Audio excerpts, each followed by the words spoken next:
নমস্কাৰ মহোদয়খন আপোনালোকে চাবলৈ আৰম্ভ কৰিছে ডিজিটেল গেটৰ ইউটিউব চেনেল। ইয়াৰ আগৰ ভিডিঅ'টোত মই আপোনালোকক অৰুণোদয় 3.0ৰ বিষয়ে বহুকেইটা ইনফৰমেশ্যন আপোনালোকৰ আগত অৱগত কৰিছিলোঁ আৰু সেই ভিডিঅ'টোৰ তলত বহুকেইজনে কমেণ্ট কৰি আছিলে আৰু সেই কমেণ্টৰ ভিত্তিতে আজি এই ভিডিঅ'টো প্ৰস্তুত কৰা হৈছে। তেনেহ'লে আহক আজিৰ ভিডিঅ'টোৰ মাজলৈ আমি আগবাঢ়োঁ। ভিডিঅ'টোৰ আৰম্ভণিতে এটা কথা কৈ দিওঁ যে আপোনালোকে যদি এতিয়াও কোনো এটা বেংকত আপোনালোকৰ বেংক একাউণ্টৰ সৈতে আধাৰ কাৰ্ডটো লিংক কৰা নাই, অৰ্থাৎ আধাৰ চিটিং কৰা নাই, তেতিয়াহ'লে আপোনালোকে সোনকালে কৰি লওক। যিহেতু চৰকাৰী আঁচনি যিমানবোৰ পইচা আপোনালোকৰ সোমাব লাগে আধাৰ চিটিং থকা বেংক একাউণ্টতহে আপোনালোকৰ সেই পইচা জমা হ'ব। গতিকে আপোনালোকে যদি এতিয়াও কৰা নাই তেনেহ'লে বেংকত গৈ আপোনালোকে এইটো কাম কৰি ল'ব। তেতিয়াহে আপোনালোকে যিবোৰ চৰকাৰী স্কিমৰ পইচা আপোনালোকৰ সেই বেংক একাউণ্টত জমা হ'ব।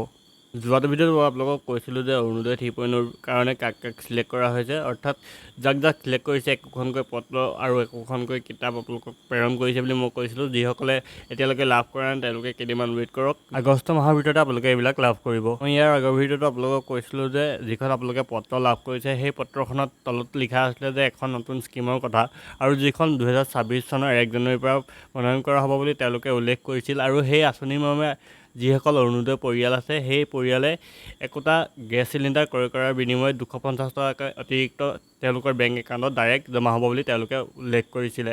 আৰু সেই আঁচনিখন পৰীক্ষামূলকভাৱেহে তেওঁলোকে প্ৰস্তুত কৰিছে। সেই আঁচনিখনৰ আবেদন প্ৰক্ৰিয়া মই আৰম্ভ হৈছিলে বুলি আপোনালোকৰ আগত অৱগত কৰিছিলোঁ আৰু বহুতে মোক কমেণ্ট কৰিছিলে যে সেই আঁচনিখনৰ আবেদন পত্ৰখন ক'ত পাম বুলি। আপোনালোকে এই আঁচনিখন আবেদন কৰিবলৈ আপোনালোকৰ যিজন ৱাৰ্ডৰ সদস্য অৰ্থাৎ ৱাৰ্ড মেম্বাৰ আছে তেওঁলোকৰ লগত যোগাযোগ কৰিব পাৰে, আৰু আপোনালোকে যিখন গ্ৰাম পঞ্চায়ত আছে আপোনালোকে তালৈ গৈ যোগাযোগ কৰিব পাৰে আৰু তাতে আপোনালোকে সেই আবেদন পত্ৰখন লাভ কৰিব।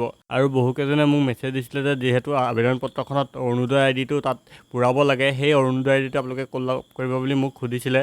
আৰু সেই অৰুণোদয় আইডিটো আপোনালোকে যাৰ পৰা ফৰ্মখন গ্ৰহণ কৰিব তেওঁৰ ওচৰতে পাই যাব। আপোনালোকে তেওঁৰ লগত ভালকৈ যোগাযোগ কৰি সেই অৰুণোদয় আইডিটোৰ কথা আপোনালোকে সুধি ল'ব। গতিকে এতিয়া আপোনালোকে গম পালে যে আপোনালোকে আবেদন পত্ৰখন ক'ত লাভ কৰিব আৰু আপোনালোকৰ যিটো অৰুণোদয় আইডি আপোনালোকে সেইটো কেনেকৈ লাভ কৰিব সেইকেইটা কথা আপোনালোকে জানিব পাৰিলে।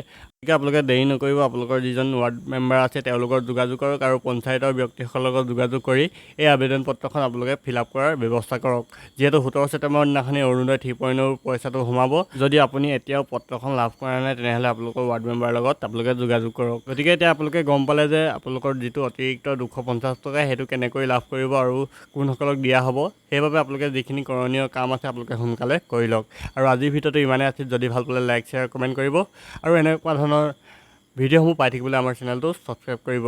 আজিলৈ ইমানেই। জয় আই অসম।